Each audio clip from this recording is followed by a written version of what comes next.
You gotta go on the side of the wall at this point. I think we can make it. At the Dongdaemun Gate, this is where they took a lot of the B-roll from the episode. And I thought this would be a perfect place to get a little morning exercise before starting the food tour. Good morning, it's Mark Wiens. I'm in Seoul, South Korea. You've likely already seen the street food episode on Netflix, and specifically the Seoul episode. Today we are going on a Korean street food tour and we're gonna eat everything on the Netflix street food episode. My friend Dan Gray, who helped produce this show, he was a host on the show and he narrated some of it. He's a friend of mine. We're gonna be meeting up with Dan. He's gonna show us around and we are gonna show you all the food in the Korean street food Netflix episode, including the baffle.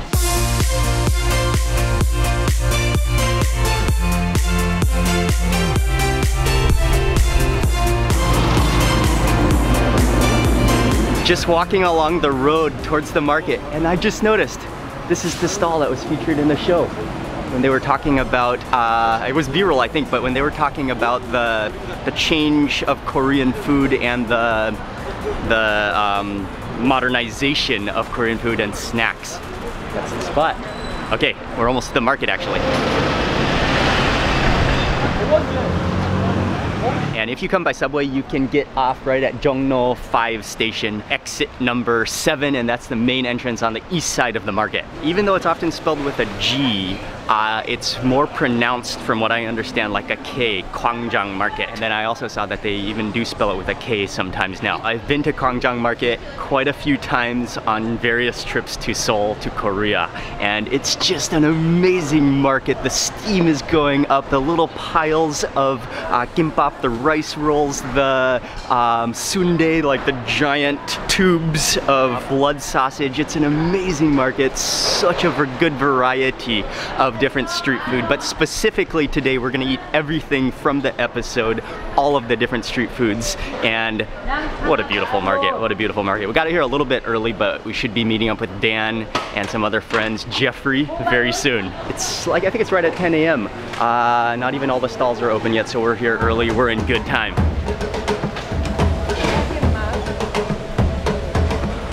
Oh yeah. I see Jeffrey up ahead, a good friend of mine, eating friend of mine. Jeffrey. What's up, brother? How are you? What's up, man? Yes, good to see you. Just saying hi to my friend Jeffrey and Rickmond. Hello. I didn't even realize we met at the stall. There she is. What I think is the coolest part is that she's in the same outfit. The pink shirt, the hat, the purple wrist armbands. Never need to choose what you're gonna wear. Kind of like this t-shirt. Oh. Beautiful. 자, 언니야, 김치 3개. 안녕하세요. Noodles. You wait for here. 아, 예. Her name is Yoonsun Cho, and there's kind of two parts. She was the main story in the entire episode, but there's kind of two parts to her story. The first part, how she began, how she started, how she learned her cooking. And all her cooking, she said she learned the recipes, the dishes from her mom, who taught her how to cook Korean food. But the main dish that she makes that she's known for is her hand-cut, knife-cut noodles. She went on to say that after the war, they would receive, her family, her parents would receive rations of flour. And with that flour, her mom started making knife-cut noodles. And so she remembers knife-cut noodles from her childhood. It was a big part of her growing up years, and that has translated now into serving knife-cut noodles and mandu as well at her stall at the market. No, I'm okay, I can't say thank you. We've got seats right in front of where she chops the noodles. Oh, she's getting ready to chop them right now.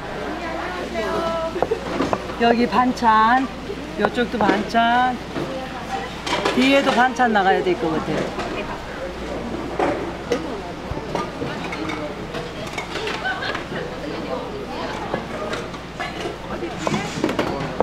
Just just amazing to be sitting right in front of her as she prepares the noodles. She could do it with her eyes closed, but she actually does. Like, she's like looking around at the market as she's chopping, as she's rolling out those noodles. She can do it like without even looking. And I remember one of the things that she said is that she loves the way the dough feels on her hand. It feels like a baby's bottom. What's up, Dan? Hey, how you guys doing? Welcome to Korea. So yeah, we're at Yoonsun's Kalguksu Stall. Awesome. Again. 김만두, 고기 하나, 김치 하나. Not only does she serve the knife cut noodles, but she even has hand ripped noodles, the mandu, also the buckwheat noodles in 2 ways. I think we'll try it all. Miss Cho doesn't know like how busy she is. She just calculates how many dumplings, packets of dumpling skin she sells, and that's how she can tell how much her sales There's a certain amount per bowl. Yeah. All kimchi is here. And there's some chili pieces there as well. She's doing a mix of different dumplings. We've got kimchi here that she. Look at the bucket of sauce. Yeah. Oh, No sauce here. Yeah, I got it on top. sorry about that. The metal barrel. Yeah. This is the dipping sauce for the mandu. For the dumplings, yeah, or for anything. Starting off with the dumplings, she has 2 different versions. One is a kimchi dumpling, one is a meat dumpling, but I believe there's meat in the kimchi one too, right?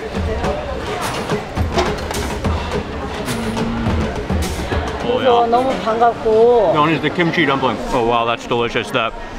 You taste a hint of the sour kimchi in there, but then it kind of like crumbles, almost like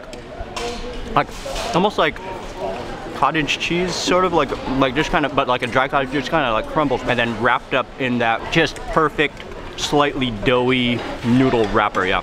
This bowl is as big as my head. That is the way to serve sauce, right there.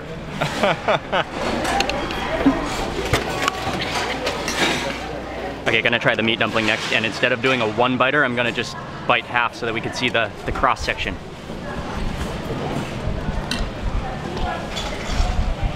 Well, dripping sauce on my lap. Okay.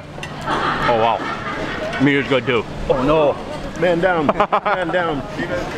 Oh, man down. Oh, have a dumpling. That's a tragedy. I didn't even get to show you the cross section.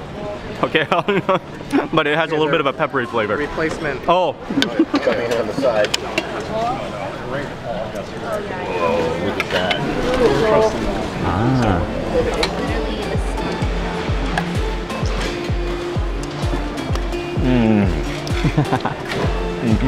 Texture is beautiful.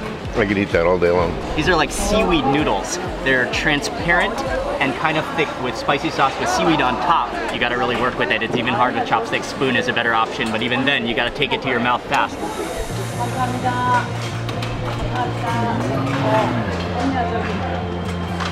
Those are so soft, like gelatin, like noodle strands of jello with a very neutral taste, but then the soup has kind of the sweet, sour, slightly chili flavor with sesame seeds, and then you taste the seaweed. That's really good. That's a dish I've never had before. And the soup is cold as well. 그래?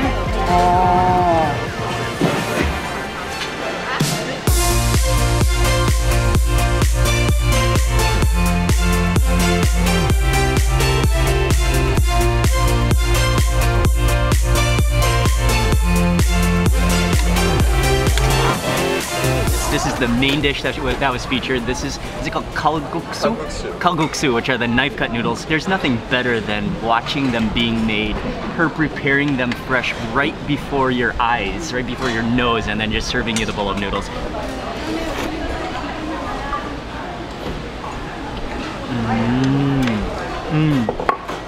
The like gummy texture of the noodles.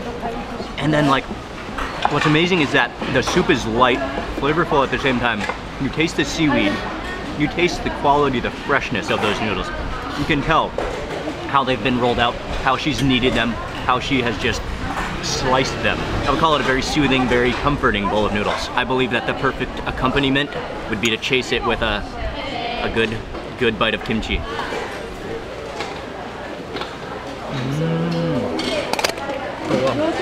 Oh wow, her kimchi is amazing. It's like It's a young kimchi. It's not too aged, not because it doesn't have much of a sourness, but perfectly crunchy, perfect chili. That kimchi is amazing.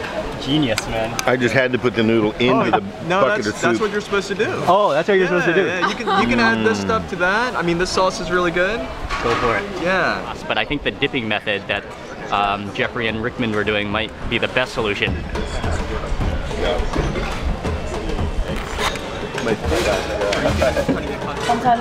This is the nangmyeon. Buckwheat noodles and nangmyeon, right? It's really good. Cool. I'm gonna try that next. This is so great. Need both hands for this one as well. And then with that chili paste, there's a little bit of mustard on the side too. He's also probably has some pear or something in there. Ah, okay. And Could be like pear and daikon. Yeah, cucumber, and then the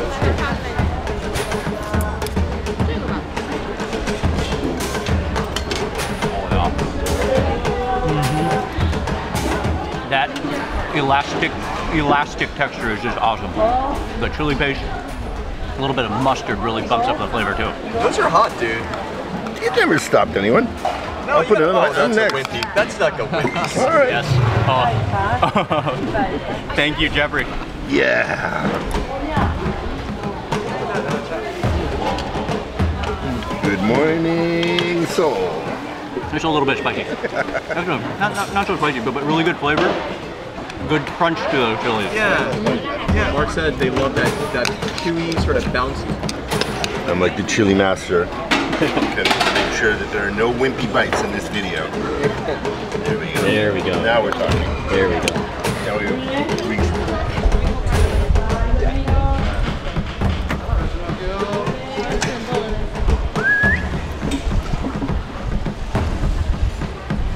I didn't want to slurp for fear of spraying everybody, but that led to some sauce on my chin.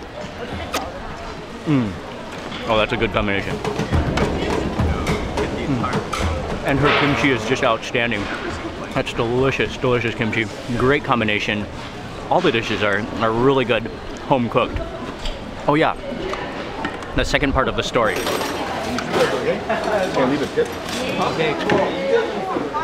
감사합니다. 감사합니다. Very good, very good. 감사합니다. Thank you. 수고하셔요. 네. What stood out to me is the quality, the freshness, and the love. You can taste that it's homemade. It's like going home to eat an amazing bowl of noodles. And I got so wrapped up in the food because it was just too exciting and too much good food while we were eating that I forgot to tell you the second part of her story. 11 years ago, before she opened the shop, her family was in debt and they didn't know how they were gonna find a way out, find a way to pay the debt, to continue with life. And so Yoon Cho decided she had to find a way. She had some relatives that had a stall at the market and she decided to open... What's up, man?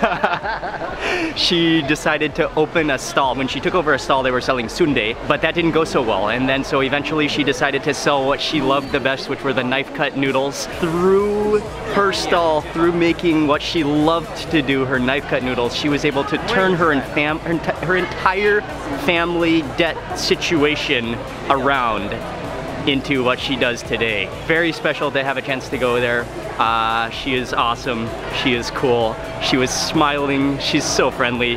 That was amazing. And oh, as I was just chatting without looking, we have pretty much arrived to the next spot, which is for the banchan, the all little side dishes, and especially the soy sauce crab. An hour ago, that thing was full. So this Honglim, it's a famous Banchan store. So this is like the second generation of, third generation actually, of people running the Banchan place. They're famous for their soy marinated crab. You want to get them where they have the orange eggs in it. So really good. 이거요? 네네네. 이거 요제 거예요? 아, 여자요. Oh yeah. You want to...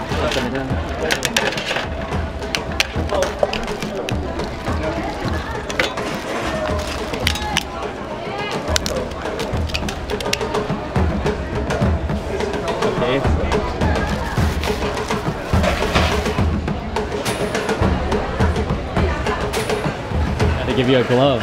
감사합니다. Gloves? All right, I'm ready. All about the raw roe, which is all about just like that roe. melted cheese just sprouting out of it. It's beautiful. The color of that raw roe, the orangeness of it. Oh, you gotta have him take that piece. Jeff, you gotta eat that. Cheers, man. Just, okay. That roe is just like falling out.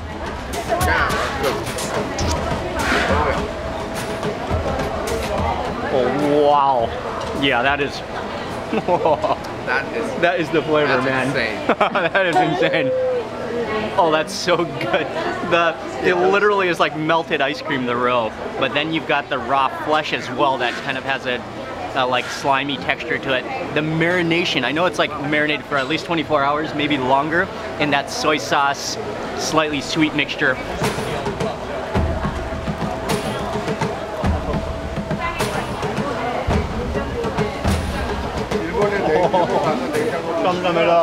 Oh, wow. It's so ridiculously good. Who wants a bite? Get a bite. Get a bite. It's a pairing. It's the pairing. Oh, that's just ridiculous.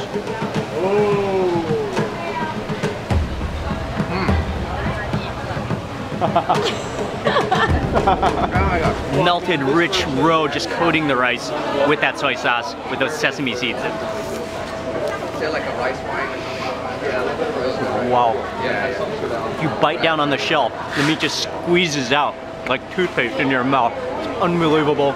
It's cool, it's refreshing. That is outstanding. The owner wanted to have us taste the chili marinated crab next. And look at that glisten, the sesame seeds. Oh, glistening. Glistening. Glistening with chili. Just reflecting that light. Oh, wow. Oh my God. Where does the crab begin and the chili end? Holy crap. They're one and the same. Oh, it's so good. Crab just like squeezes, like the texture of toothpaste, like coming into your mouth. As I'm finishing my last bite, I think she's about to give us something else. Oh, 감사합니다. I think it's for cooling purposes. Really tasty. Oh yeah, that's the sweet sour milk. I like the Yakult. Cool, you got the... Conveniently located literally right across from the Banchan place is the place to eat. Well, it's a bindae. So it's a mung bean pancake. So it's like stone ground, and then they mix it with vegetables, kimchi and stuff, and then fry it up in a ton of oil. So you can actually see the grinder thing. You should totally see how they do that. Is that over on that side? Over there. Okay, we're gonna go check it out now. But this is the next thing that we're eating is the mung bean pancake. Yeah, it is just absolutely delicious. We're gonna hopefully see them. Oh, they are grinding it right now. They have this grinder which is going all the time, continuously rotating. The mung beans are on top and it just slowly grinds, and you can see like basically mung beans squishing out of the grinder. She transfers them over to this big bucket where they mix in the vegetables. There's bean sprouts, there's a little bit of kimchi, and I think like green onion or leek. Then the next process is that she takes a scoop of the batter, puts it into, it's almost more like an entire oil trough, an oil tray, makes it into a pancake size, and then they fry to a golden crisp. They're thick, they're beautiful. Even this entire area, there's tons of pancake stalls around, and you just smell that aroma of the oil. This is the place that was in the Korean street food Netflix episode. Sure enough, it will be easier. That's why I said that one would be better. Oh, ouch, hit my knee. Okay, this is the spot. We got a table. Additionally, and this dish wasn't actually featured, it wasn't a main dish featured in the show, but there was a lot of B-roll of it, so I thought we must eat it, is the yuke, which is the Korean raw beef dish. So they serve it also here. Yeah, I had it in Jeonju. Ah, okay. Yeah, you gotta twirl it around. That's awesome. And yeah, oh, this one has a lot of pressure in it. You can see it there. If you don't do this correctly, it will explode. Oh. I don't know. Uh-oh. No, I'm a pro. I know how to do this. Ta-da! Nice.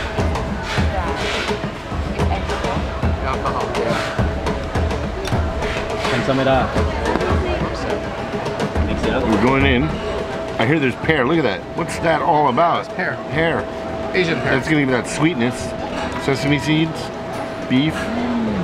It's kind of like a fortified beef dish, and it's supposed to give you a lot of strength and stamina, especially if you were like out working the fields all day. So it's like unfiltered sesame oil. One of my favorite things actually. Sweet. So good. Okay, I'm gonna go in for some of the beef with that pear, and then dip it into the sesame sauce.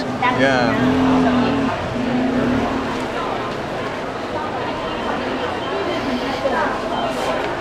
Oh wow. Oh, that's amazing. The beef is tender. The pear just kind of like breaks up the richness of it. The sesame oil is so pronounced, and then kind of salt and peppery. That's outstanding. Okay, next up to try the binde duck, which is the mung bean pancake, which we saw her making. It is perfectly golden brown. You can kind of break off a chunk there. And the sauce is a combination of soy sauce and vinegar. Oh yeah. Oh, all the crispiness of the edges. Yeah, you can tell it's not flour because it has a like perfectly fluffy, almost like foamy because of the way it's ground. Like it's actually shallow fried, so you really do taste the flavor of the oil. That's awesome. Then with that sauce, slightly vinegary, perfect. Oh, the onion is so mild. Dan says to take an onion, put it right on top of it. Yeah, and just cut Eat it them together. up. Yep. Cut them up. Yep. Get a piece. You get the the juice at the same time. and the savoriness. Yeah. You gotta have it all in your mouth at once. Okay. We also got a meat version. Are there also mung beans in this one too? Oh yeah. Of Okay. course. So you got So the it's mung beans, but with more meat. Yeah, you're just adding some more meat to it. Gotta go for a dip. The name of this place. Ooh, that's nice. The meat is good too. Within the mung beans, you taste that bits of ground meat mixed up in there. It's not a high ratio of meat. Very, right? very. If the meat overpowered the mung beans, the Koreans would not like it. So they always have to balance that. Really good. Yeah. Cheers. Cheers. Cheers, everyone. Really good. Good, right? Yeah, it's good. I mean, it's goes well with it. It's a very modernized food. That's called makgeolli. It's really So, light. like, it is alcoholic. It's cut fizzy, noodles, and it's kind of milky, made from rice. Something that And Dan is explaining to us how well it goes with the pancakes, with the mung bean pancakes. It's pretty good. We are leaving the amazing warm aroma of the pancakes. I think there's just one more thing left in the episode that we need to eat, and that is, okay, we're gonna see, but it's very interesting. I've never tried it before, and I think to get there though, we're gonna walk. It's not far away, but it's outside of the Gwangjang Market. We're gonna just walk through and get there.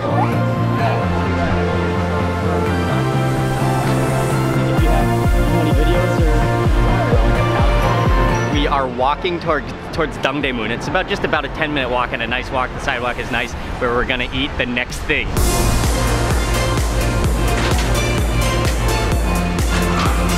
Where are we at, Dan? So this is Dongdaemun's eating street. So all these little food stalls here have all sorts of different snacks that you can get. So different types of fried stuff, drinking food, pancakes, hamburgers, hot dogs, anything that you want, you can get it on this street. So and also the newly invented Korean street food snack called the baffle, right? okay, Baffle? whoa. I don't know if it's newly invented. She said she has a patent and stuff. I think it's cool. She's a lovely person. Awesome. Yes, she has a patent. Well, it's a modern. It is modern. Yeah, it's very modern. It's modern very cool. Korean street food snack, that's for sure. And wait till you see how cool it is and her story. So you can smell the steam. They're frying things. Especially famous here is the tteokbokki, which is those rice rolls in the red sauce. A lot of standing space street food stalls. Dan was just explaining to me also that a lot of the people that eat here are from the garment district, because that's what Dongdaemun is known for, the shopping, the garments. 안녕하세요. 지금 너무 추워서 오늘 너무 정자 맞아요? 저번에 외국분이 So we've got the dough she's making with rice, so it's like that crispy outside part of the rice, and then she's stuffed it with egg and bacon and shrimp and other stuff, and then she'll put it in a cup and top it with a lot of different sauces. Oh, Halloween. Oh, thanks, man. Okay. Patent here. She even has a patent on the baffle. But the baffle is a very unique modern street food. And her story is that when she was working at an office previously, she would not even, was it an office? Cafe. It was a cafe, okay. She was working at a cafe and she didn't even have time to eat. So she would take her leftovers and she would put them in a rice cooker. That sort of was the idea, the philosophy behind the baffle. And does it stand for anything like waffle? Oh, it's bop bacon is, waffle? Oh, well, bop is rice and waffle is waffle, so okay. baffle. Baffle, so it is a rice batter. Watching her make the baffle and her other creations, you can see how methodical, how strategic she is, and she's like really focused when she's making it. It actually takes a long time. It might take 30 minutes to make one of these baffles because of all the steps, because of all the ingredients. But the batter with the cabbage, it's in batter, but then as she puts it down, because she just leaves it on that hot like waffle maker, the batter seeps down to form the bottom of the bun. At the same time, she has the egg going in another little cup. Then the egg has already the other side of the bun on the bottom side of it, so that's just gonna flip over.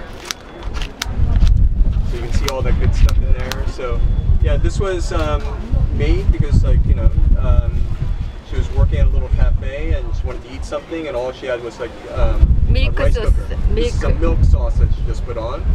Milk sauce. 이거 뭐예요? 밀크 소스, 이거는 칠리하고 갈릭. Chili and garlic sauce. 다 날아가는데? 오늘 바람 불어서. 이거 봐. So cheese is gonna be a 톡톡하면 안 little. 날아가. Yeah, so cheese is gonna be a little bit hot. You can see all the. Let me see if I can get some stuff. So some seaweed powder as well. So then you would eat it.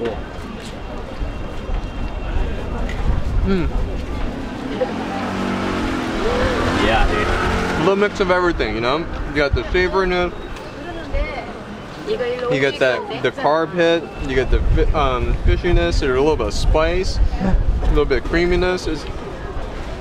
It's a mess, but it's good. Cool. It's kind of like sandwich style, English muffin, saucy.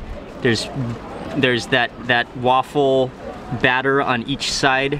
That is a lot going on. Look at the size, look at the contents of that. I got the Halloween ghost behind me.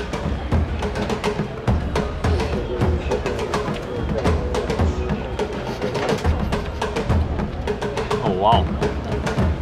It's pretty awesome actually. You've got the rice waffle pancake that's sort of fluffy. You can taste the bacon in there, the crispness of the cabbage. The fish flakes are more of a fragrance because they just sort of melt into the whole thing.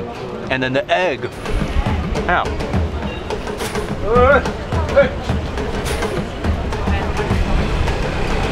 We have completed this Korean street food tour of the entire Netflix episode. We ate everything on the episode. I'll have all the information, the episode, the restaurants, all of the links everywhere. You can check out, you can go on this food tour yourself. And the entire tour, like, it took us a little bit longer because I was filming, but you could probably eat everything in about an hour and a half or so. I want to say a big thank you to my friend Dan Gray from Seoul Eats. He also offers tours, food tours of Seoul, so you can check him out. Again, his link will be in the description box. Again, thank you, Dan. Thank you to you for watching this video. Please remember to give it a thumbs up if you enjoyed it. Leave a comment below. I'd love to hear from you. And if you're not already subscribed, click subscribe now and also click the little bell icon so that you get notified of the next video. I'm going to be publishing lots more street food videos, food tours, travel videos, and also there will be a few more Korean food videos in this series, which I'll have all the, you can watch all the videos, all the playlists. A big thank you again for watching. Goodbye from Seoul. See you on the next video. Oh yes. And this wasn't in the show, but you just cannot come to Gwangjang Market without having it. That's great. That's wonderful. I love it. I eat it every time I come here.